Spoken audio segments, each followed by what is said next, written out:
is a proud corporate partner of Texas Tech Athletics. Today, it's Texas Tech and West Virginia. And now, with all the pregame analysis from the best, this is KMAC Red Raider Nation's Countdown to Kickoff, sponsored by Terry County Tractor.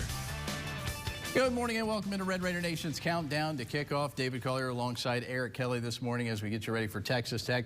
Red Raiders hosting West Virginia at 4:30 at Jones AT&T Stadium and trying to avoid their first ever 0-4 start to Big 12 play. Yeah, it would be bad under normal circumstances, maybe even worse when you don't have any non-conference opponents to fall back on, too. Or I guess one non-conference opponent to fall back on. It seems like a long time ago when they won that game against Houston Baptist. All right, coming up in the next half hour, we preview the homecoming for West Virginia quarterback Jarret Doege. Also ahead, our friends in Morgantown join us to break down the 2020 edition of these West Virginia Mountaineers. And later, Ryan Hyatt joins us with his final call ahead of Texas Tech and WVU. Of course, this game ushers in the Henry Colombi era at quarterback for Texas Tech. The Utah State transfer named the starting quarterback during the bye week last week. Now the fourth QB to start for the Red Raiders in the last 13 games under head coach. Makes me feel at home. Right?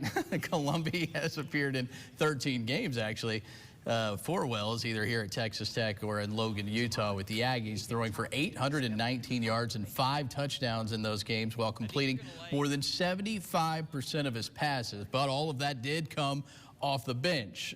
Today, Colombi makes his first start since high school. That's the key now for Henry as he becomes the starter, is the consistency. Drive after drive, the ability to sustain success, sustain being aggressive and moving the ball down the field. When you're coming into a later situation, you don't really have a feel for the game yet. Obviously you watch film, you know what they're doing, but it's different when you're out there, you pick up on tendencies and stuff like that. So I think there's a difference coming in the beginning and coming in towards the end of the game. I think Henry treats it very much like a professional. Getting himself ready, and I'm sure is a little bit more excited of knowing that he's going to be starting the football game now. So that'll go into it, but I think he knows how to prepare and will put himself in the position to go out and play his best game for his teammates. Yeah, Mountaineers' last win here in Lubbock Red Raiders' last win came in 2012 when Mountaineers head coach Neil Brown was the Red Raiders' offensive coordinator. That guy right there was his quarterback, Seth Doege. His quarterback today will be Seth's younger brother, Jarret. The Lubbock Cooper product returns home as the third leading passer in the Big 12 with just over 1,000 passing yards and 8 touchdowns this season. He's steady. He's stingy with the ball. His touchdown to interception ratio is good. He's accurate, can throw it on the move. Neil, those guys on offense have done a really good job with him. You can just tell he's definitely improved. Does a nice job spreading the football around. Is managing the game really well.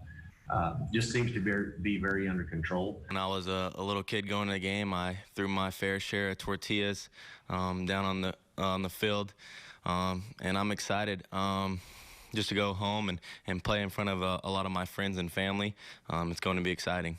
Yeah, probably excited to test a Red Raider defense that, stop me if you've heard this before, has certainly had some issues so far this season. Tech giving up at least 30 points in all 4 games so far this season, but Matt Wells finding some positives in terms of the way that back line of defense has developed. Struggled a ton early, especially in those first 2 weeks against Texas and Houston Baptist. But from the head coach's perspective, making some big strides in a key area.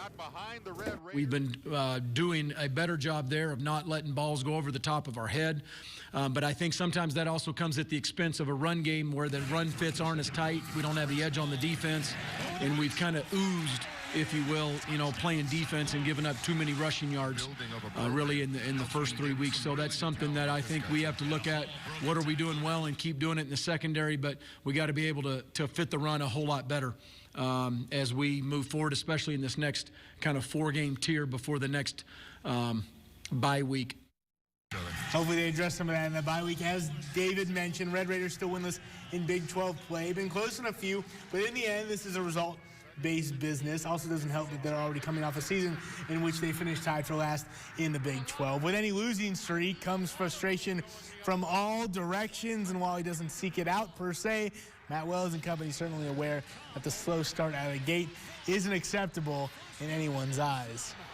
We all understand that you know, the role that we've taken and the opportunity that we've taken. We all understand it's a privilege to play and to coach it, to work here at Texas Tech. And if there is negativity, that, you know, I guess that person's right to do that. I know it comes at me, and it's part of the territory, and there's nobody that wants to win more than these guys or our coaches. And we respect fans and their right to be upset and to be frustrated and to be happy.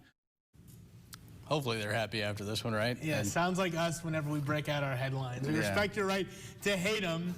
Hopefully one of these times you'll be happy with them. You'll like them, maybe once. Just once all season long. Actually, we won it like 5 or 6 times, right? Like Coach Wells. Shoot for the stars. All right, time for a break here on Countdown to Kickoff. Coming up, our friends in Morgantown join us with their breakdown of the Mountaineers. And later, the breakdown only we can provide.